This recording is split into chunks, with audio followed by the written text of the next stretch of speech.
Hi,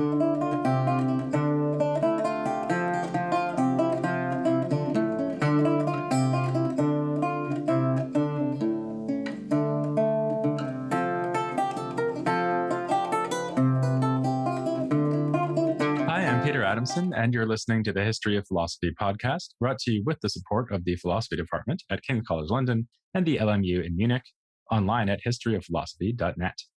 Today's episode will be an interview about Jean Bodin and 16th century natural philosophy with Ann Blair, who is Carl H. Pforzheimer Professor of History at Harvard University. Hello, Ann. Hi. Thank you so much for coming on the podcast. Thanks for having me. We're going to be talking about Jean Bodin, which you can probably pronounce better than I just did, whom we covered in the previous episode. So the audience has already heard me attempting to pronounce his name numerous times. And you are an expert on him because you wrote a book about his work on natural philosophy, which is called The Theater of Natural Philosophy.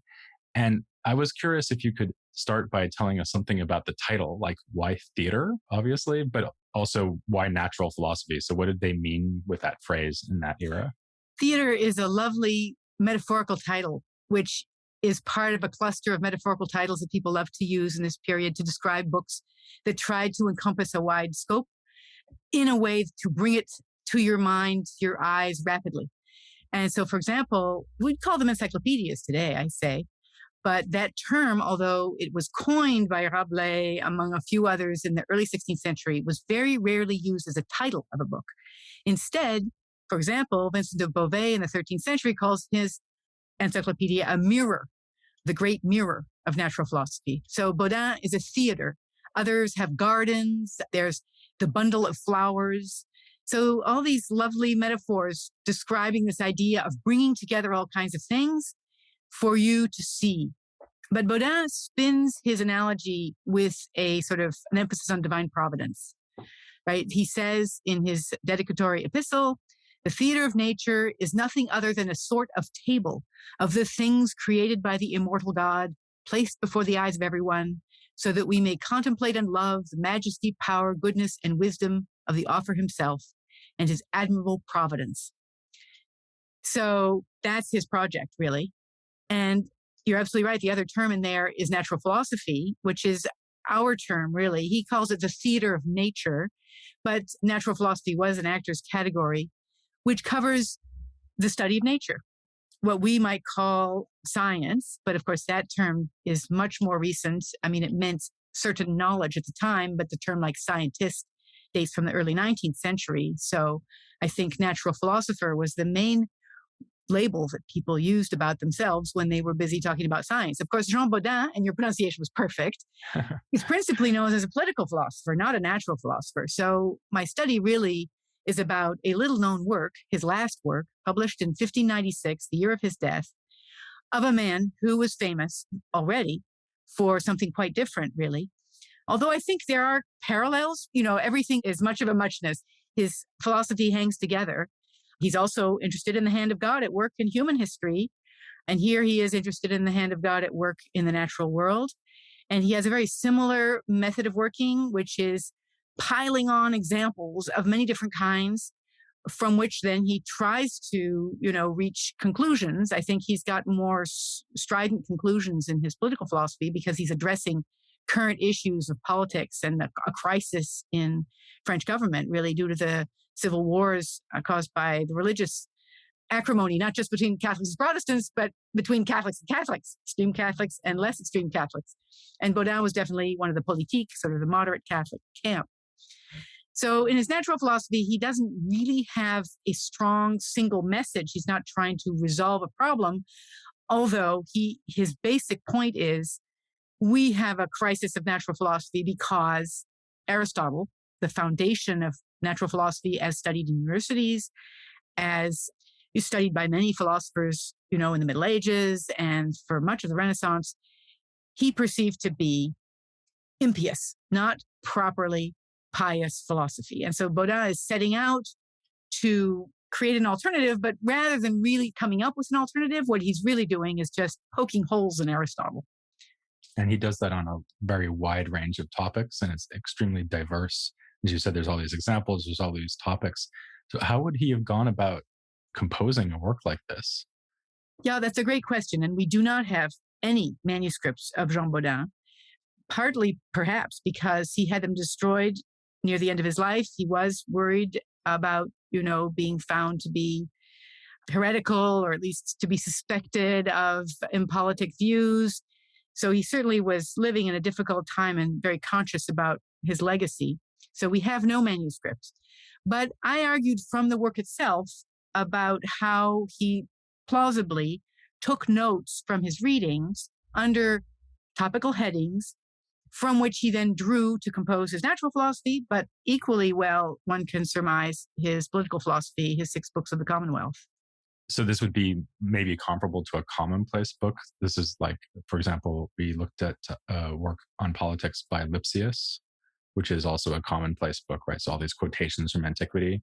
So it's almost like they have note cards or index cards or something, and then they kind of collate them together, and that's how they make the book. Is that how it would work? That's the hypothesis. I wouldn't think they were cards, actually, although there is evidence for people cutting up slips of paper when they want to do something really serious, like indexing a book. But I would think of it as a notebook where you would put a heading of something that was interesting to you at the top of the page. And then you add into that page quotations from other authors you've encountered, but also possibly, given what Bodin puts into his book, observations of his own, things he'd encountered in talking to people. And so he's collecting toward a work that he may change his ideas about as he goes along. So it's not at all clear how much is he drawing everything from a commonplace book and how much of the commonplace book is he reusing. Those are the kinds of questions we can't answer without having some physical evidence. But, we have commonplace books from other authors. So it's quite plausible that that's how he gathered his material. And I could imagine, this is a late work, so he's got a lot of stuff in there on natural philosophy. So the book itself is about 600 pages and an octavo volume. So it's a small format, and it's divided into 5 books.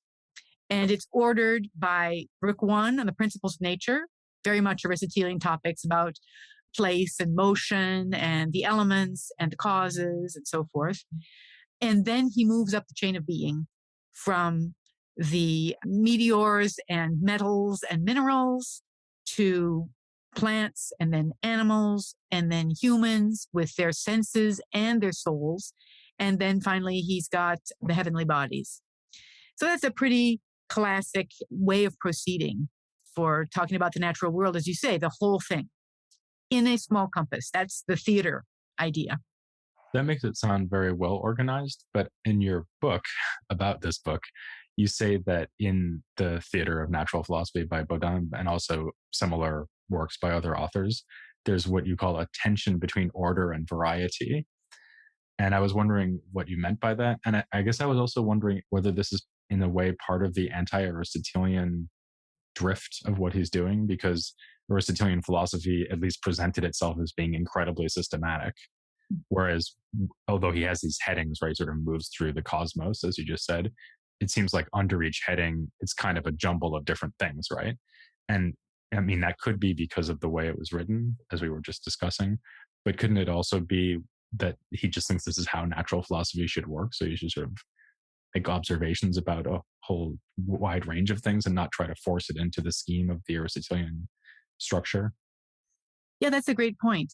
I agree that inside each of those books, it is very much stream of consciousness. And it's hard to tell why he treats certain things at length and other things not at all. That will sort of be driven by the material he's got, the observations he's got. And I like the idea that it is challenging the order of the disciplines, for example, as one would have studied them, the 7 liberal arts, followed by the 4 areas of philosophy, which was another classic way of organizing an encyclopedic work. But I'd like to point out that really this is a time when people experiment with lots of different orders. There's one historian who has argued that he's identified 19 different systematic orders. And I think one of the reasons is that order was thought to be super important. You want to match the truth of things. And if you have the right order, then you'll be able to understand everything sort of by snap, almost miraculously. It'll just all come together and make sense. And you'll be able to retain it in memory. So there's this huge drive to get the order right. And I'd love to tell you about a guy named Theodor Zwinger, who wrote another work entitled Theatrum, which was even larger than Bodin's and covered natural philosophy, but also human history. It was called the Theatrum Humanae Vitae, the theater of human life.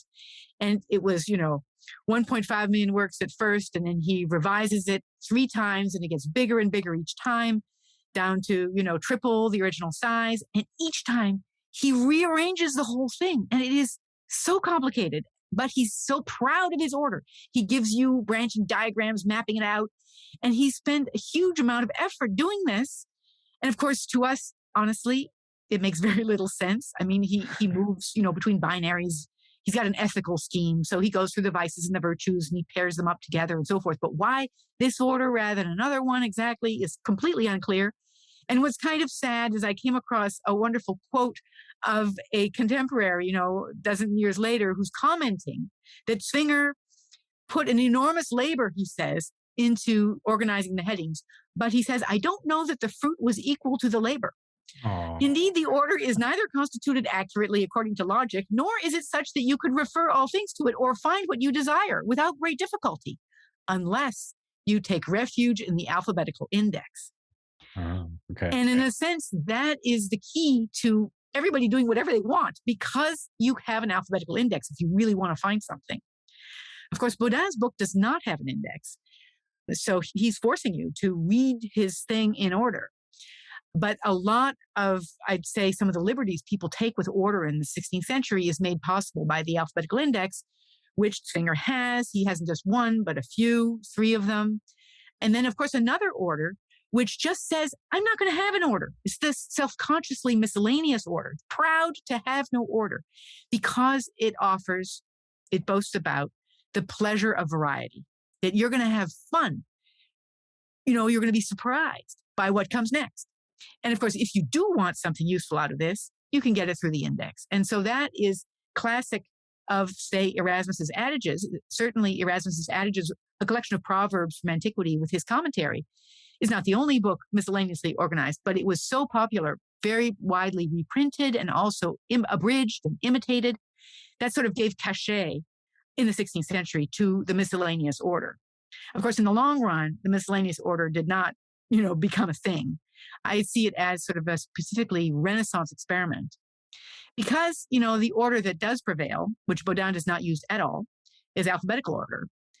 And we can think about someone like Conrad Gessner, who is basically a near contemporary of Bodin, but who writes on fauna and flora, quadrupeds, reptiles, birds, fish. Each one of them is organized alphabetically. And he tells you why he does this.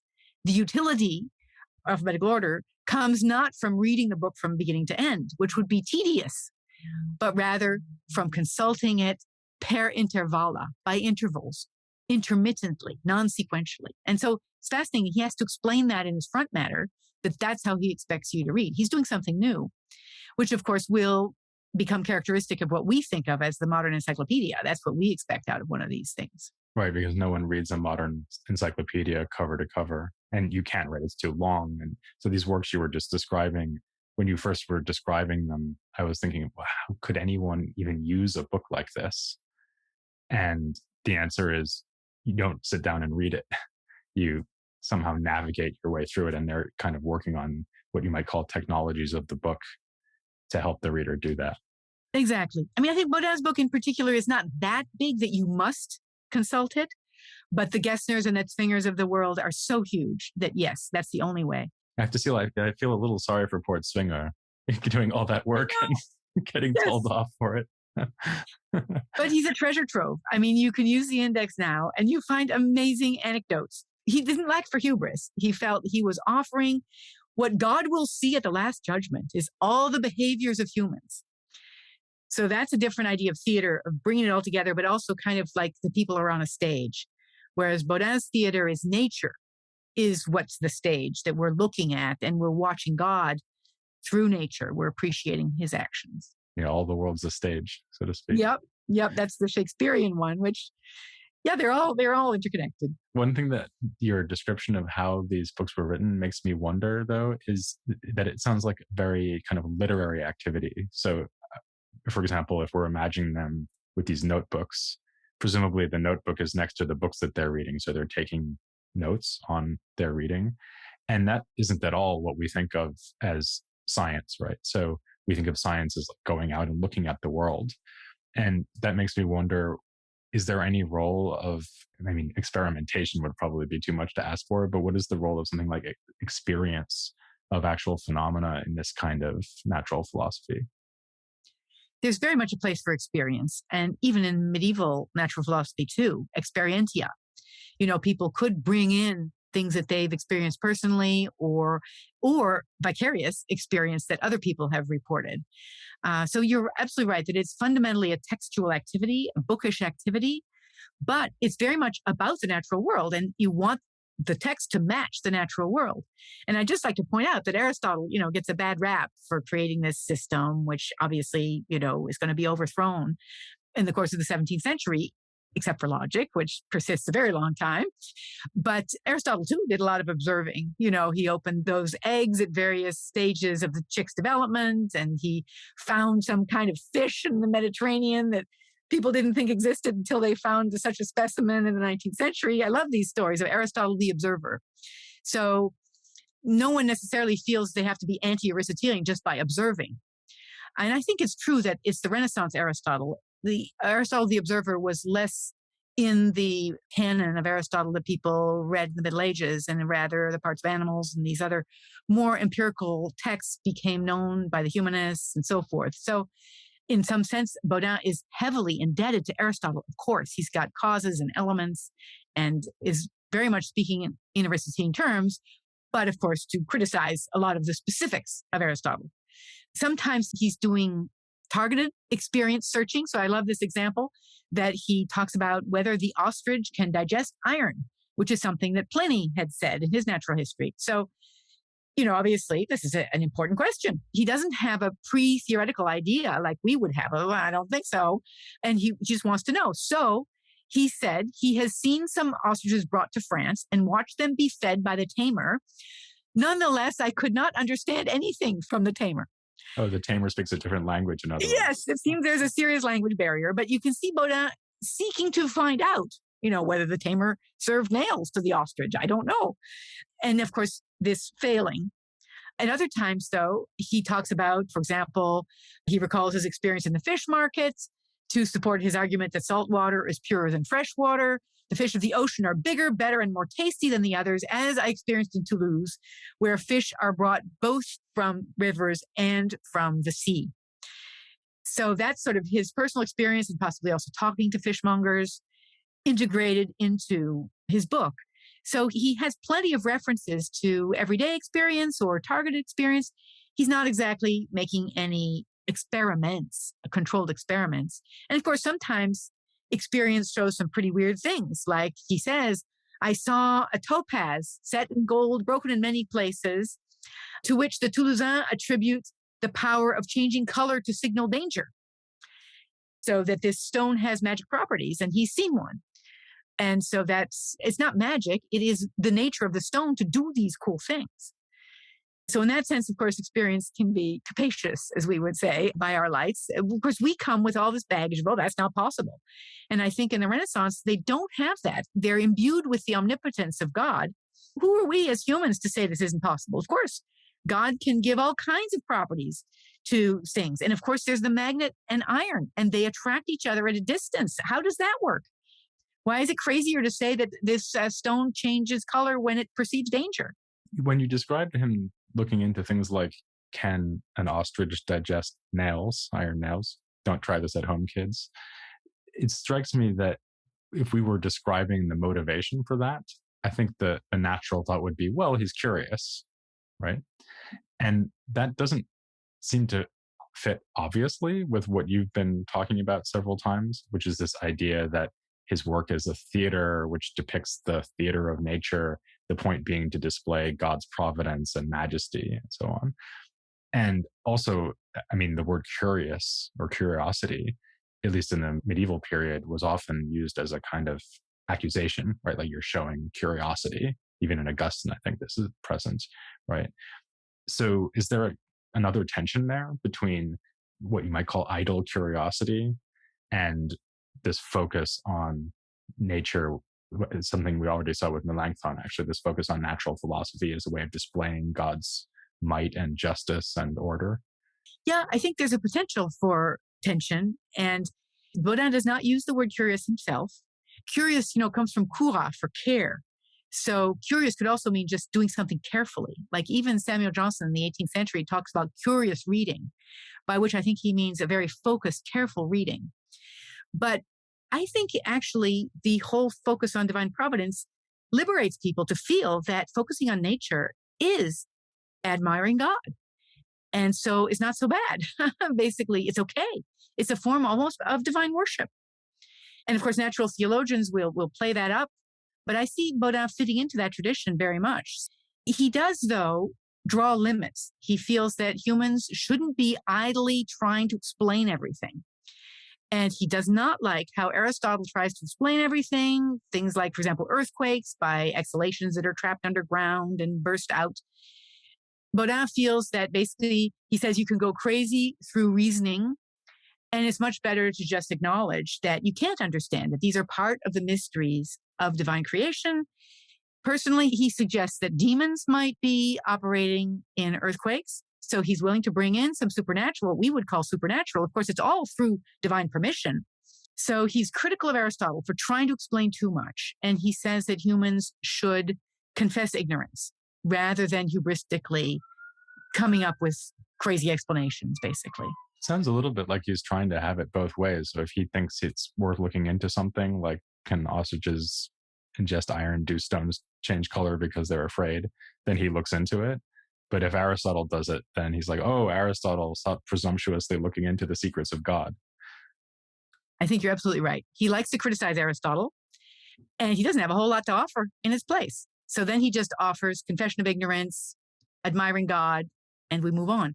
And he only investigates stuff that he has something to say about, that he's found interesting. He's not at all systematic. He doesn't say, okay, we've got to talk about X, Y, and Z because it's out there in nature. He just talks about what he wants to talk about. Absolutely. I got a lot of insight into this book from reading a copy of the book that was annotated by a reader at the time who read it from cover to cover. Really, that's quite unusual. As you point out, a lot of people sort of dip into a book or they start really diligently annotating and then they stop, after 30 pages or whatever. So this reader, who's anonymous, really did a great job all the way through. And the single most common comment he made in the margin was Aristotle is criticized. So that's the Aristoteles reprehensus. He has that pretty much when you count it out on every fourth page, on average, he's got a criticism of Aristotle. So that's striking the reader as interesting about Bodin, that Aristotle is being criticized and he's pulling it out. I think that really is a nice insight into what readers found interesting and new and different about Bodin, even if, like I said, he's got a ton of Aristotelian baggage by our perspective. This is not, mechanical philosophy by any stretch. It's very much Aristotelian, but he's poking at Aristotle whenever he can, making fun of him for the trope that Aristotle is obscure like a squid, who sends out black ink so you can't understand anything. His prose is obscure. His explanations don't make sense. But what he offers in exchange is not an explanation of his own. Or he might sometimes have one, like this whole business of salt water and fresh water. But many times he just chalks it up to the mysteries. Is that true in general of 16th century natural philosophy, that they are better at criticizing faulty explanations than giving good explanations? Or did they actually make some, what we might now call scientific breakthroughs during this period? That's a good question. Obviously, in certain fields, someone like Copernicus comes up with this hypothesis, which he has very little evidence for, and which creates a lot of problems, but which gives him a very satisfying explanation of something kind of weird, that the planets look like they're going backwards and stop, night after night in their trajectories. And we consider that a huge breakthrough. I think at the time, there wasn't a whole lot going for it, except for those people who thought, that's beautiful. That really makes sense in a very satisfying way. Or Vesalius's anatomy. Vesalius. So there are these sort of famous examples, but I was wondering more like if we trawl through these commonplace books on natural philosophy, are there like tidbits of gold buried in there? Well, a lot of it's description. Conrad Gessner, for example, is apparently the first to describe the tulip. which come from the Middle East. And they do not classify things in a way that prove durable. Let's put it that way. Sometimes they classify, say, birds by the kind of feet they have, the kind of beak they have. He's got birds that live in the dust. This is chickens and turkeys and so forth. And then they've got the webbed feet and then the birds that fly and don't fly. But it's all bizarre, not systematic classifications. So that's where the index, again, comes in handy. If you really want to look at a bird, you might look in the index to find where it's being discussed, because it's not obvious to us, at least. And you provide all kinds of information like recipes for cooking chicken and the medical qualities of items that can cure things. So yes, very unsystematic. I think that's perfectly fair. Kind of heaping together a celebration of this diversity. And of course, the New World is part of that. Obviously, going to the New World and being aware that there are new species, or of course, wondering if they're new. Is there actually a Latin ancient term for this or not? And that's a judgment call. And even things within Europe, are they the same or not the same in different parts of Europe? So there's a lot of work really that goes on through the 17th century in the natural history realm of trying to figure out matching description and terms, Latin and Greek terms, but then we have vernacular terms, all the everyday in the languages that we think of now, French and Italian and so forth, but then the gazillion local dialectal forms. There was a lot of words to try to match up with reality. Yeah, maybe it's better to think about it not so much in terms of breakthroughs that we would think of as exciting science nowadays, but think about it more in terms of what readers were getting out of these books at the time, because they obviously were getting something out of it. I mean, you don't read a 600-page book if you find it useless. Exactly. I do think that the anti-Aristotelian pose is really important, because Bodin is not alone in this. He's alone in the specifics, but there are other philosophers of his time who are, first of all, realizing there's so many ancient philosophers. And Bodin drops a lot of names of ancient philosophers. I don't know exactly how much he knew about some of them. Some of them I think he just knows secondhand. But this awareness that Aristotle was one of many. And why should we be so obsessed with him? Why should we trust him? Obviously, Aristotle was the backbone of the educational system and of university curricula from the 13th to the 16th century. But Bodin is busy sort of saying, well, that's hardly an argument. We need to.